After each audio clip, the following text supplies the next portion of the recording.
3, 2, 1, and we're live. Whoop, whoop. When I was playing around on notes on the news, I'm like, I should do more, you know. We're live. Good morning, good afternoon, good evening, Fabulites. I'm Angela, and it's story time. Whoop, whoop. Whoop, whoop. I was saying earlier, the last time, hey, welcome on the chat. The last time I did a story time, it ended up getting a whole bunch of, like, to me, weird attention because it kind of like freaked me out a little bit. And so I didn't do any more. I did do one more. So I have 2 story times, but that one, the other one didn't get any attention. So maybe I shouldn't have been so traumatized or confused or flummoxed. Is that a word? Flummoxed? Did I say I'm Angela? The channel is Be Fabulous You. Like, share, comment, subscribe. Good evening, strange black media. Like, share, comment, subscribe, and all that other good stuff. So, you like to travel? I like to travel. So I was just thinking about, I want to talk Day Day. Oh, Day Day! We talked before because I said that his grandchild is Day Day. But it's been so long, I vaguely remember. But I don't remember, you didn't remember me. Oh, I'm sorry.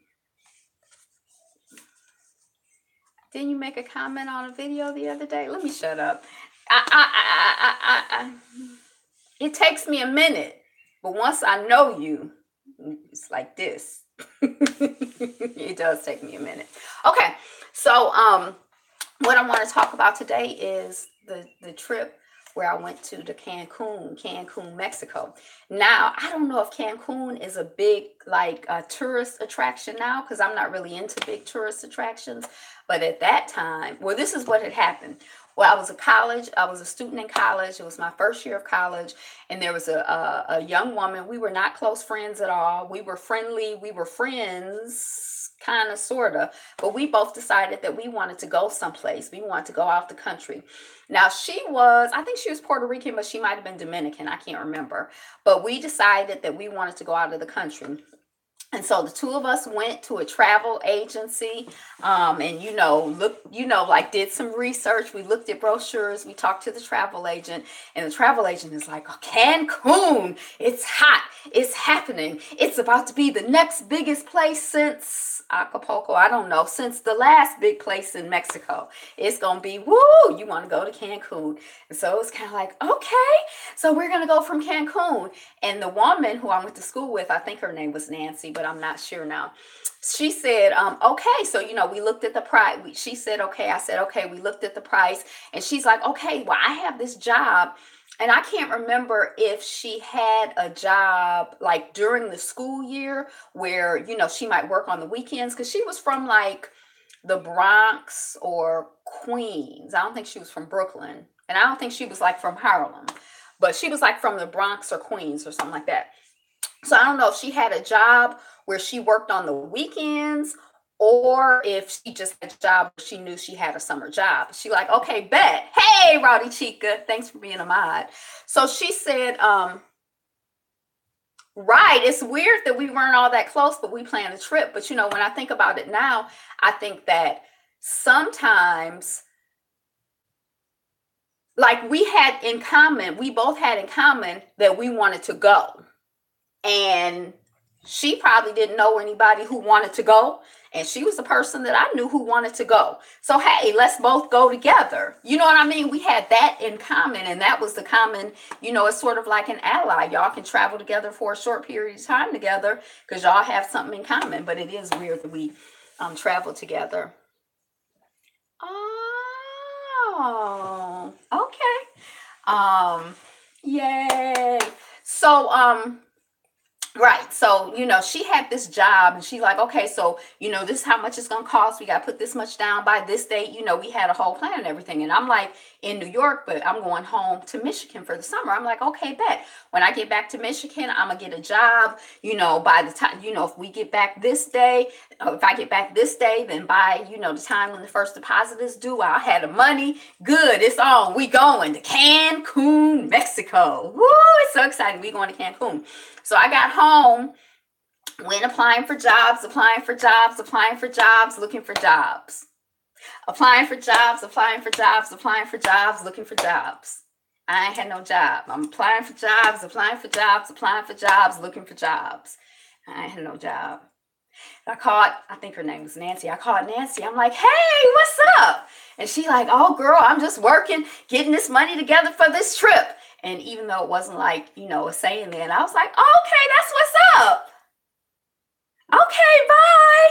And I'm like, oh my gosh, what am I going to do? So I'm applying for jobs, applying for jobs, applying for jobs, looking for jobs. At some point, I end up getting 2 job offers. And I took both of them because it was like I had been home for so long and I didn't have any job that it's like I need all the money I can get. I got to work both of these jobs. So I ended up taking a job at this place called Perry Drugs. It's not open anymore, but it was on 9 Mile and Woodward. And I worked the night shift. I worked from 11 to 7. And I got like a little 25 cents an hour bonus or something for working that job. And that whole job was a situation. And then I also got a job at the Star movie theater. It was like a new chain of theaters. We had our uniforms. Our uniforms were like tuxedo pants and white tops and ties. And they had like a secret shopper program there. So you could like go into work. And if you worked your secret shoppers well, you got a scratch off ticket and you'd scratch it off and you would leave the movie theater with $25 in cash, $5 in cash, $40 in cash. It was like a wonderful place to work. They had training videos. Everything was fresh and clean. So I worked those 2 jobs. Now, sometimes, I might have to work opening at the movie theater, or like sometimes, like for example, I might work the second shift at the movie theater, then get off at 10 and have to be at the drugstore at 11, and then get back from the drugstore at 7 or 8 in the morning, and then have to be back at the movie theater at like 10. It was like, sometimes I would basically be going straight, but I wasn't turning down those shifts because I need the money to get to Cancun. So, it was kind of like rough in that sense. But, I was doing what I had to do to get to Cancun because it was like I was grown. It was my first grown-up trip. I had planned it. We had gone to the travel agency. I was paying for it, was putting the money down on the payment plan, saving up money to have in my pocket when I went. And, it was just like really, really excited. And I was glad, I was exhausted. And I remember I was using my mother's car, getting back and forth. Oh, that whole and there was this whole big dramatic thing that happened at Perry Drugs. I was using my mother's car to get back and forth to jobs. And so she would want me to take her car to get service. Like, well, I'm letting you use my car, so you need to take your car to get serviced, and this is the day when it needs to be serviced. And like one time when it needs to be serviced, I had been working for like 36 hours straight. And I'm like, I'm so tired. And she didn't really want to hear that. She like, I don't care. She didn't have any empathy. She wasn't feeling no way. I guess because she was sleeping and living a normal life. She couldn't empathize. And so then, when I was on my way to one of those appointments, I remember I fell asleep, while driving. And that was very, scary and disturbing. And that was kind of the start of me not liking that, driving all night stuff. So, so anyway, yeah, I was exhausted, but I was excited. It was exhilarating, and then, working at the 2 places and the cultures were so different. It was really, Monique. Who is Monique? Hey, Bonafide 1970. The cultures of the workplaces were so different. And I was like working on a goal. And I once I finally got the jobs and I could see that it was going to happen, I felt better. Because before when I called her and she like on track, hey, Nicole Reloaded, I was kind of like, oh my gosh, especially because I didn't know her that well and we weren't like friends. I couldn't be like, girl, I can't find a job. I was just like, okay, well, bye, gotta go. I didn't want to let her know what was going on. So, we got to Cancun, she fell asleep while driving too. Yeah, but I wasn't drinking. I don't drink, but I don't know. But, the rumor has it that she was drinking. But yeah, I was exhausted. So that was kind of leading up to the hustle to get to Cancun. I was a first-year college student. I don't think I went home after college anymore after that. I think every other year I stayed on the dorm, a couple, on campus, a couple years. I was running or being an RA for, remember to hit the like button. Thank you. I was, running programs for students and stuff like that. So that was the only time that I was home, and I was working to get to Cancun. And I can't remember exactly what time of year we went to Cancun, but anyway, we got to Cancun. That was my first time sociology. Well, I had two majors. Initially, when I went to school, I majored in sociology, but really, I majored in student activities. So I was very, very involved. And not activities like parties, but I was like very involved with like the Barnard Organization of Black Women, the Columbia University Black Student Organization, the Columbia University Caribbean Student, I'm not Caribbean, the Columbia University Caribbean Student Organization. You know, I was a resident assistant. I was involved with this. I was involved with the Committee on Racial Equality, or whatever our version was at Barnard. I was, and I was part of this. I was part of that. When the college had its annual fundraising event every year, where big wigs would come, and we would be at the Waldorf Astoria, and we would have like, I would be like one of the students that was selected to give out goodie bags, and I'd be there greeting guests. I guess my little black face was but I'd be there greeting guests and giving out goodie bags, and they get stuff like cross pins, and it would be like probably a $200 goodie bag. I mean, it would be like all kinds of stuff like that. In it, hey, love like the sun.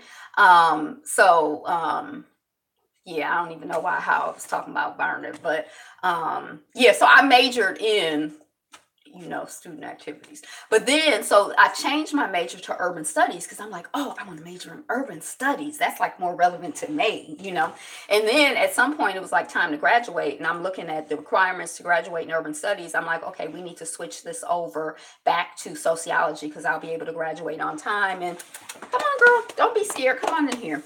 I'll be able to graduate on time, so we're going to keep it at sociology. Don't nobody care or know what urban studies is anyway. So I technically graduated in sociology. That's my story, and I'm sticking to it. So I got to Cancun. That was my first time going to, I had been down south, but that was my first time going someplace beachy. I remember, there's this feeling that I have when I'm someplace like where it's humid and beachy, and you can smell the sun and the water, and I remember that feeling. I had like these, at that time I was into this thing where I would go to the secondhand store and get these big jeans, like size 800. And then so I don't know why, but it was like I had this thing where I wore white t-shirts and huge jeans. That was like my uniform. And so I had cut off some of those jeans, I remember, and I had on, I just remember, getting there and being like, oh my gosh, this is the hotel room. Oh my gosh, we're in Cancun. Cancun is on my bucket list. So I remember that. I don't really remember spending a lot of time at the beach. I assume that we did.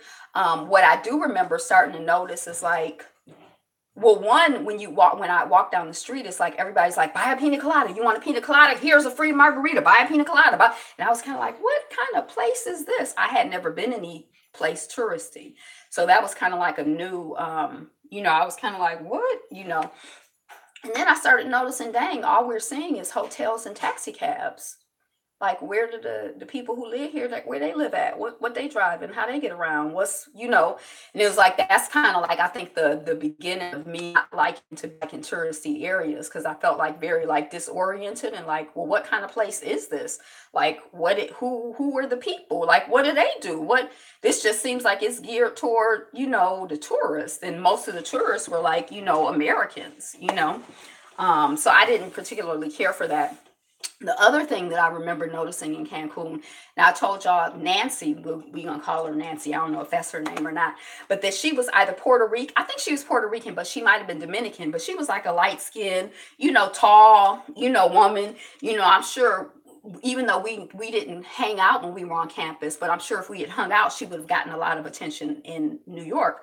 When we were in Cancun, everywhere that we went where the locals were, like the people who worked in the hotel or, on the street everybody was hitting on me. And I was like, what? It was just a whole different type of experience. It was like the men were smaller than, shorter and just smaller stature than I was used to. But I just felt like they was loving them some Angela. So that was kind of like a refreshing change, because it's like I was used to, if I was around a light-skinned person, then, just de facto, they were going to be, the queen of the ball, and I was just going to be, the other one. So that was kind of interesting experience. Oh my gosh. Go ahead, moderator. Um, so that was kind of an interesting part of the experience. The fact that it was like so touristy oriented was an interesting part of the experience. And then we tried to go to a nightclub. So they were like, oh, you have to go to the laser light show. And I'm like, oh, okay, well, what is a laser light show? And they're like, oh. And so I'm kind of like, okay, I guess I have to go to the laser light show. Don't know why, but that's what they told me. So we tried to go to the laser light show. It was in this big club, and that's where like all the tourists went. So we got dressed up cute, and how you college kids, we was doing it. We thought we was cute. We get to the club, and it's like people are being let in. Now, when I first moved to New York, they use this expression like standing online. I'm like, what is it, the same as standing in line, or what's the difference between standing online and in line? But you would have to stand online at clubs, and they would pick you. So sometimes you would just be walking up to the club, and they'd be like, you can come in, and it would be like 20 people already standing outside the ropes waiting to go in. Or sometimes you'd be waiting there, and other people would be coming, and they wouldn't let you in. You know what I mean? I feel like for the most part, I think, you young and relatively attractive. It was easy to get in the clubs at the time that I was in New York. But in Cancun, we could not get into the club. We could not get into the club. We could not get into the club. They wouldn't let us into the club. Years later, somebody said that they don't let Black people into the club. I don't know if that's the case or not, but they would not let us into the club. It was like you had to stand online, like in New York, they wouldn't, you couldn't just walk in and be like, here, my $20, let me in. They select who they wanted to go in. And we never got selected. So I never got to see the laser light show. And that's it. That was my experience in Cancun. That's all I can remember from like 800 years ago. That's it.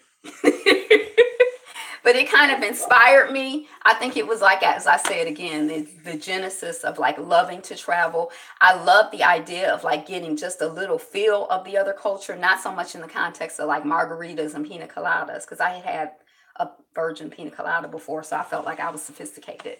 But just in terms of like the people felt different to me. They looked different. It was like I felt like it's something here other than these hotels and cabs, and I want to get at it. I want to see it. I want to experience it. I want to explore it.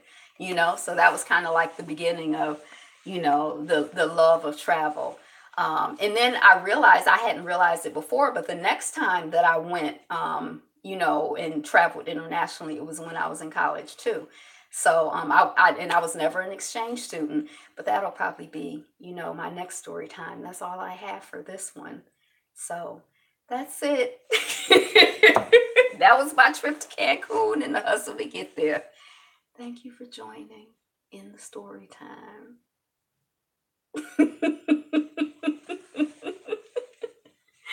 Remember to click the subscribe. Remember to click the subscribe button, like, share, comment, all of those other good things. Thank you so much again, moderators. Bone 1970 and Rowdy Chica 59. Both of y'all got numbers. It's like it's a theme. It's a connection. It's a je ne sais quoi. You'll say, you'll no say, you'll say, you'll say. You know what I'm saying? So that's it. Today is the best day ever, and you are the greatest. So go on and enjoy it. Yeah, traveling is so important. It broadens our horizons. Great seeing you. Yeah, it does. So yeah, drop in the comments where you've been and what's on your wish list. I really, really, really want to go to Brazil. That's on my wish list. Haiti is on my wish list. I've gotten relatively close to Haiti, but like basically right on the border, but not there yet. South Africa, Costa Rica, Morocco, Ghana. I think I want to go to Turkey. It's kind of been on my wish list. I've never been to China or Japan. I have been to India. I would go back to India in a heartbeat. I was just reading about Bhutan. I like to go there. I like to go to Ethiopia. Where else would I like to go? I think Brazil is just high up on my list. I don't know. Yeah. Some of the other places in the Caribbean, because I've been to a few places in the Caribbean. I've been to Jamaica, I've been to St. Lucia, I've been to Tobago, I've been to Bermuda. That's not in the Caribbean, but there are some of those other places in that, like in the Caribbean, and then on that coast near, Costa Rica and all of that I like to go to. There's probably more. I have it written down someplace, but I guess Brazil is like right at the tippy top. Although now I guess it's been written over by Costa Rica and South Africa. So, yep. Like, share, comment, subscribe. Be you. Be fabulous. Be fabulous, you. Peace. Be you. Be fabulous. Be fabulous, you. Be you. Be fabulous. Yeah. I think especially if you are knowing something about the culture and the language, especially if you're kind of off the beaten track for a tourist, it's important. And also, I guess I feel like it's in terms of like trying to be respectful, like you're in somebody else's house. So, I feel like I want to be respectful. I want to, be as respectful as I can. Of course, it's somebody else's house. And I'm, I guess being a vegetarian, I want to try to make sure that I have some sense of being able to eat, the way I'm supposed to eat or the way I want to eat or whatever. Yeah, my mother-in-law, she would travel all over the world. She's like, she would get to places and they would be like, oh my gosh, our honored guest is here and we have butchered this goat for her. And it would be like a poor community. And you'd be like, she'd feel away because she know that goat is like, a big deal. It ain't like they have goats to butcher every other day, every other week, every other month. It's a big deal. And she like, you can't not eat it. I'm like, I don't know what I would do in that situation. Because even when I ate meat, am I going to eat some goat? But you want to be respectful. You want to honor people. You want to, so I don't know what I do. I've never been an honored guest. I've always been paying and like, this is what I want. I want it this way if I can get it. You comprendo? But yeah. So, okay. So yeah, drop in the comments where you been, where you want to go, how you like to travel. One of my colleagues just got off a tour. An unannounced guest in someone else's house. Respect is paramount. One of my colleagues just got off a tour and like a cruise. And I just have never had I've never been on a cruise, but to me, it seems like you spend most of your time on the boat, on the ship, on the cruise ship or whatever. And most of your time is spent with the people from, I guess mostly America who are on the cruise ship. And then, you get to the port and you have 2 hours, 8 hours, 4 hours. I don't really know how it's organized to try to run and see stuff, but it seemed like they be trying to direct you to specific, like it just seemed like it's not any way that I would want to travel. Like, I want to, be with, the other people because I'm with y'all all the time. I want to be with the other people, I guess. So I've never been on a cruise before. Has anybody been on a cruise? And people really seem to like those. And then a couple years ago, it was all of this mess going on with the cruise ships and how polluting they are. And then the people got stuck